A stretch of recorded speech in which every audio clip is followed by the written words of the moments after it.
more significant, and I think of more interest for most of the people here, is the other aspect that's a real problem for us to company, and that's the issue of counterparty risk. The risk we take by placing our funds with other exchanges, with other entities, and how we minimize the risk for us, and by doing that, minimize the risk for our customers.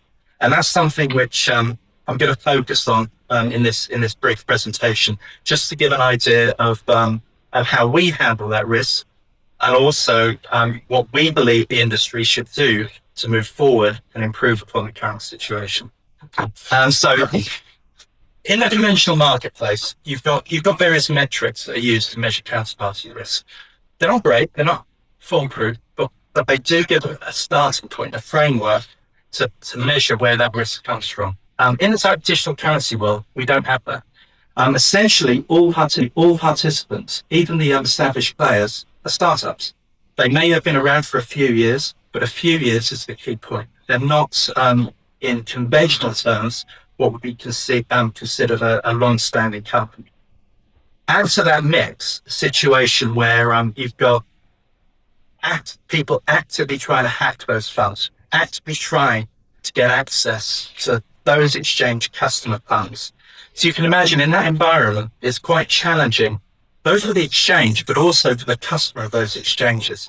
How do they decide which exchange to use? How do they decide how much to risk with any given counterparty? So each person is going to be different, and each person will have their own perspective on how much risk they should take with the funds under their control. What I can do is talk about, in broad terms, what we do as a company. So when we look at how we're going to manage that risk, the first thing we look at is how much time do we need to leave those funds at risk with any given counterparty. The key for us is the shortest length of time that we can have funds out of our control that minimizes the risk. So we're continually moving funds in and out through to various exchanges to cut down on the amount of risk we have at any time with any given counterparty. It's not perfect because you have to have those funds with a counterparty for a period of time to be able to achieve that, but we minimize that time window. The second area, which I think is also key and probably the most important, we spread our risk across multiple counterparties. We don't put our capital in any one individual exchange, individual counterparty. We spread that risk.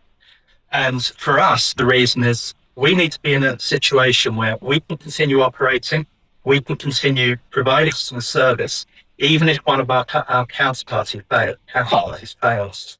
So from our perspective, we wouldn't risk more than 15% of our reserves with any given exchange. In addition to that, we tier those exchanges. We look at exchanges in terms of three key parameters to decide how much capital we will risk with those exchanges. So we look at where the institution's headquartered. Is it in a jurisdiction that is reputable? Is it in the jurisdiction where there are customer protections in place?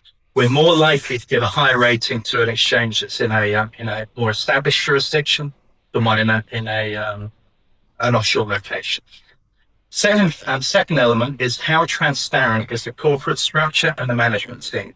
From our perspective, we're going to give preference to those exchanges that have got a clear management team with good expertise in a broad range of sectors, technology, finance, risk control. And thirdly, the longevity of the organization. In many cases, people think that's the most important. But against that, I would argue Bitfinex were quite long established, were one of the larger in the industry, and yet they still got hacked. So longevity in of itself isn't going to protect you against the exchange being hacked or exchange failure of some kind. So, as I said, that's what we personally use to try and manage the risk between various exchanges. Each person's going to be different, but there's one thing I would say above everything else is spread the risk across multiple counterparties, because they may be the most honest, most robust, most well-financed exchange out there. But if they're hacked, you don't know what the extent of that compromise will be. So always spread that risk and make sure you have funds available to keep yourself safe.